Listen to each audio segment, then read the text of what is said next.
Halo teman-teman, selamat berjumpa kembali bersama saya Ranta Nugraha pada video praktik pemodelan 3D. Di mana untuk praktik pemodelan 3D yang saya lakukan sekarang yaitu pemodelan 3D pada sebuah objek dalam sebuah lingkungan. Jadi rencananya sekarang kita akan mencoba memodelkan objek pohon yang nanti akan kita tambahkan ke sebuah lingkungan dan objek batu. Oke, tidak berlama-lama, coba saya praktikkan sekarang. Saya coba share screen-kan terlebih dahulu Blender-nya. Nah, jadi, teman-teman, ketika kita akan menambahkan sebuah objek pohon, pertama-tama yang perlu kita lakukan yaitu membuat batang pohon terlebih dahulu. Cara membuat batang pohon terlebih dahulu, yaitu pertama-tama kita coba merge dulu objek cube ini menjadi, merge at center. Bagaimana caranya? Caranya, kita coba pindahkan dari object mode ini ke edit mode, teman-teman ya. Object mode yang di atas ini kita pindahkan ke edit mode. Lalu di edit mode, kita coba klik kanan di atas objek cube-nya. Lalu kita pilih merge vertex. Lalu kita pilih add center. Nanti vertex-nya itu akan berubah menjadi sebuah titik ya, teman-teman. Nah, setelah seperti ini, setelah kita berubah menjadi sebuah titik, kita coba arahkan tampilan dari Blender ini, tampilan dari default workspace ini menjadi tampilan front orthographic ya. Kita klik angka 1 atau numpad 1. Setelah kita klik numpad 1, kita gunakan tools extrude teman-teman ya. Bisa mengklik huruf E ya, atau menggunakan tools yang ini. Tool extrude yang ini yang saya merahi. Nah, kita bisa tarik tanda tambahnya ini ke bagian atas, misalkan ini ya. Ini kalau misalkan, mengekstrudnya secara beraturan, karena sekarang kita nanti mengekstrudnya akan mencoba membuat ekstrudan pohon, maka akan tidak terlalu beraturan gitu ya, kita gunakan shortcut huruf E. Tapi diletakkan dulu nih vertex-nya di bagian atas. Setelah itu kita klik huruf E, lalu kita gerakkan mouse-nya. Kurang lebih seperti ini ya teman-teman. Lalu ini untuk batangnya ceritanya. Selanjutnya kita akan buat untuk ranting-rantingnya ya, ranting-ranting pohon. Kita klik huruf E, kita gerakan ke pinggir. Satu, misalkan ya, kita gerakan ke pinggir lagi, 2. Nah, ini baru satu ranting. Nah, kita pilih vertex kembali, lalu kita klik E kembali, numpad E, lalu kita gerakan. Oh, jadi, vertex baru. Selanjutnya, setelah itu kita klik di vertex bagian tengah ini kembali, teman-teman. Lalu kita akan membuat bagian, eee, ranting pohon yang sebelah kanannya. Kita klik huruf E, lalu gerakan kita klik oke, sebentar. Oke, sebentar teman-teman. Nah, kita pilih dulu vertex-nya, lalu kita klik huruf E, lalu kita gerakan ke bagian kanan ya, untuk bisa membentuk, ranting pohon, kayak gini teman-teman. Coba kita klik lagi vertex-nya, lalu kita coba, extrude kembali. Nah, setelah seperti ini, kita coba ngapain teman-teman, ini adalah, bagian pohon dari tapak depannya nih. Kita lihat ke agak pinggir, nah, ini masih belum ada, bagian pohon yang agak, eee, apa ya, melengkungnya gitu. Kita blok dulu bagian pohon ini, lalu kita atur menggunakan tool smooth ya. Kita misalkan agak digeser eee, agak ke dalam, lalu yang ini agak ke depan ya, kita geser, kita blok, kita geser seperti ini. Oke, salah teman-teman, terblok bagian bawahnya juga. Nah, kita blok dulu bagian sini, lalu kita coba geserkan ke agak ke arah depan. Nah, kurang lebih seperti ini.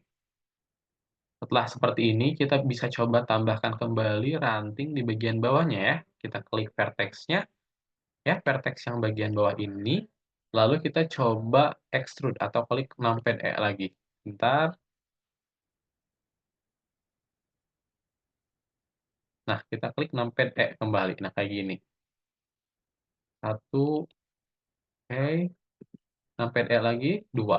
Kurang lebih seperti ini ya untuk gambaran ranting atau batang pohonnya, ranting dan batang pohonnya. Selanjutnya, bagaimana cara kita mengisi ranting atau batang pohon tersebut? Jadi caranya kita blok terlebih dahulu semua vertex ini, lalu kita pergi ke modifier ya. Di modifier ini kita klik, lalu kita pilih add modifier kita pilih yang skin teman-teman ya. Nah, nanti bentuknya akan kurang beraturan seperti ini. Kita akan coba atur, bentuk, batang ini supaya bisa beraturan seperti batang pada umumnya. Nah, untuk mengaturnya, kita bisa, memindahkan terlebih dahulu viewport-nya itu ke wireframe yang paling, kiri ini ya. Kita klik saja, lalu setelah itu kita coba scale ya dengan menggunakan, tool S ya, kita kecilkan, kita, gunakan tool scale ya seperti ini. Oke, sebentar. Nah, kita, gunakan tool scale sebentar, oke. Kita coba ke tools yang ini kembali, kita, blok dulu. Nah, lalu kita, blok terlebih dahulu. Oke, ini menjadi hilang ya? Bagian vertex-nya kita blok, lalu kita coba tambahkan kembali modifier-nya, tadi agak error ya teman-teman. Nah, setelah seperti ini kita tinggal kontrol A ya, bukan di-scale, supaya bagian vertex-nya mengecil. Kurang lebih seperti ini teman-teman ya. Nah, setelah seperti ini, setelah, ukuran batangnya itu cukup sesuai, kita pindahkan ke bagian sini, ke bagian, viewport yang, solid ya. Nah, setelah itu kita bisa mengatur supaya batang ini lebih halus atau lebih menyerupai batang, tidak terlalu kaku. Caranya bagaimana? Kita tambahkan, modifier subdivision surface. Nah, di modifier subdivision surface ini, kita bisa atur level view-nya ya, misalkan dari 1 jadi 2. Jadi agak lebih halus ya bentuk batangnya. Lalu selanjutnya kita juga bisa mengatur teman-teman, eee, ukuran pohon bagian bawahnya agak besar gitu ya. Caranya, kita tinggal blok saja bagian bawah sini ya, lalu kita, kontrol A saja ya, kontrol tambah huruf A. Nah, lalu ini menjadi bagian paling bawahnya ya, jadi agak besar. Kita blok lagi bagian tengahnya, lalu kita klik kontrol A kayak gini. Nah, kurang lebih seperti ini ya. Jadi bagian bawahnya itu akan lebih besar, bagian ke atasnya itu akan lebih kecil. Dengan cara kita select atau blok, lalu kita klik kontrol A, kita perkecil. Kurang lebih seperti ini ya untuk bagian batangnya ya, teman-teman. Jadi batangnya seperti ini. Selanjutnya setelah ada batangnya, berarti tinggal yang kurang itu adalah bagian daunnya ya, teman-teman. Nah, untuk bagian daunnya, kita bisa gunakan terlebih dahulu tools kursor ini, ya, tools kursor yang ini, lalu kita letakkan tools kursor ini di bagian ujung tiap rantingnya, misalkan di ujung ranting ini, lalu kita tambahkan Shift A, klik Shift A untuk bisa menambahkan, daunnya. Namun, jangan lupa kita pindahkan terlebih dahulu. Ini dari edit mode ke object mode terlebih dahulu. Kita pindahkan ke object mode ya. Lalu kursornya tetap ada di bagian atas ini, di bagian ujung, rantingnya ya, teman-teman. Lalu kita klik Shift A, lalu kita klik Mesh, lalu kita pilih icosphere. Nah, kurang lebih besar sekali ya. Kita scale saja icosphere-nya ya, supaya jadi lebih kecil. Kurang lebih seperti ini, teman-teman. Lalu kita bisa tambahkan juga di bagian, daun yang lainnya di sini. Kita klik Shift A, lalu kita Mesh, lalu kita pilih icosphere. Oke, lalu kita scale supaya agak lebih kecil ya icosphere-nya, kayak gini. Kita kecilkan kembali. Nah, kurang lebih nanti setiap batang atau rantingnya itu diisi dengan, daun-daunan yang low poly, yaitu menggunakan icosphere. Oke, untuk pemodelan pohon kurang lebih seperti ini ya, pemodelan objek pohon dalam sebuah lingkungan kurang lebih seperti ini. Selanjutnya saya akan coba jelaskan juga bagaimana cara kita memodelkan sebuah, batu, ya. Caranya bagaimana? Caranya pertama-tama kita perlu menambahkan terlebih dahulu objek cube atau objek kubus. Dengan cara kita mengklik Shift A, lalu kita, klik Shift A, lalu kita pilih Mesh, lalu pilih cube. Nah, ini cube-nya kita coba scale agak kecil aja. Nah, kurang lebih seperti ini ya cube-nya. Lalu setelah cube-nya kita, jadikan mengecil seperti ini, selanjutnya ngapain? Selanjutnya kita coba add modifier, yaitu modifier subdivision surface ya. Di modifier subdivision surface, kita atur level view-nya menjadi, 4 misalkan ya. Nah, seperti ini. Lalu kita, klik kanan dan set smooth, lalu selanjutnya kita coba apply di bagian sini ya, teman-teman. Di bagian yang ada panah agak ke bawah, kita apply saja. Setelah kita apply subdivision surface-nya, modifier subdivision surface-nya, selanjutnya kita pilih ini, object data properties. Object data properties yang ini, lalu kita nanti pindah ke, eee, bagian yang normals ini, lalu kita checklist auto smooth-nya. Oke, setelah kita checklist auto smooth-nya, kita kembali lagi ke modifier teman-teman, ke bagian sini, ke bagian modifier. Kita klik saja bagian modifier ini, lalu kita add modifier. Sekarang yang perlu di-add modifier-nya yaitu modifier displace ya.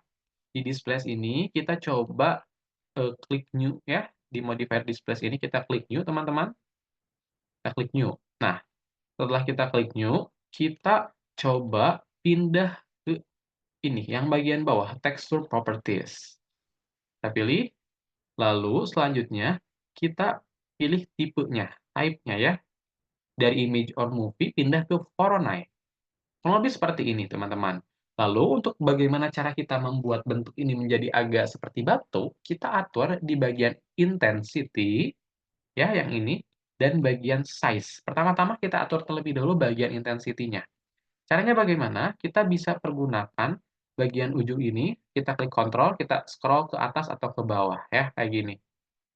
Misalkan saya mau bikin batu kurang lebih kayak gini ya, lalu size-nya tinggal kita atur saja, size-nya misalkan dinaikkan atau diturunkan, seperti ini teman-teman. Lalu untuk batu ini kan tidak hanya bulat, ada yang lebih lonjong ke atas atau ke bawah gitu ya, atau ke pinggir, kita gunakan tools scale teman-teman, kalau mau misalkan mengatur kelonjongan batunya ya, kita klik scale, nanti tinggal ditarik ke atas, ke pinggir, nah kayak gini. Kita menduplikasikannya bagaimana? Kita klik Shift D. Kurang lebih seperti ini ya untuk bebatuannya. Nah, setelah kita mencoba menambahkan batu, saya juga akan mencoba menambahkan satu objek, terakhir yaitu objek, jembatan. Karena ini adanya di alam ya untuk objeknya itu, jadi saya ibaratkan ada sungai yang perlu dilewati, jadi sekarang ditambahkan juga objek jembatannya. Pertama-tama untuk menambahkan objek jembatan kita klik Shift A, lalu kita pilih Mesh, lalu pilih Cube. Seperti biasa ya, kita scale dulu cube-nya, lalu kita atur. Nah, seperti ini. Selanjutnya, setelah kita atur, cube-nya menjadi kecil, kita coba, scale cube-nya agak menipis dan agak memanjang seperti ini ya. Oke, jangan terlalu panjang, nah kurang lebih segini. Nah, setelah seperti ini, kita coba, loop cut bagian cube ini di edit mode ya menggunakan loop cut. Nah, kayak gini kita loop cut bagian ujungnya dulu, 1, 2. Nah, kita tambahkan loop cut di bagian sini juga, di bagian tengah ya, seperti ini. Nah, loop cut-nya sudah hampir selesai. Lalu kita tambahkan loop cut ke bagian pinggir juga, 1, 2. Nah, lalu bagaimana cara kita membuat jembatannya? Kita sebenarnya tinggal, ini saja, pilih, bagian, vertex ini ke jadi bagian face select, lalu kita select face-nya ya. Nah, kita select face-nya, misalkan face yang ini, dan yang ini, sebagai bagian, penyangga jembatannya ya, atau sisi jembatannya, lalu kita extrude saja. Nah, kayak gini misalkan ya. Lalu setelah itu, karena ini pinggirannya belum sempurna, kita coba sempurnakan. Caranya kita loop cut terlebih dahulu ya bagian ini, bagian atasnya satu misalkan segini, kayak gini. Lalu setelah kita loop cut, kita coba klik select, face-nya, lalu kita extrude saja ke arah kanan seperti ini. Jadi jembatannya itu ada, penyangga pinggirnya ya, yang sebelah kanannya pun sama kita, loop cut dulu ya, kayak gini teman-teman. Lalu setelah itu kita select face-nya ya, kita select lalu kita extrude teman-teman. Kurang lebih nanti seperti ini jembatannya ya. Jadi kita sudah mencoba menambahkan objek-objek, pada sebuah pemandangan, mulai dari objek, pohon, objek batu, dan objek jembatan. Mungkin untuk video penjelasan praktik, pemodelan objek pada sebuah lingkungan cukup sekian. Mohon maaf apabila banyak kekurangan. Sampai jumpa, sampai bertemu kembali di video selanjutnya.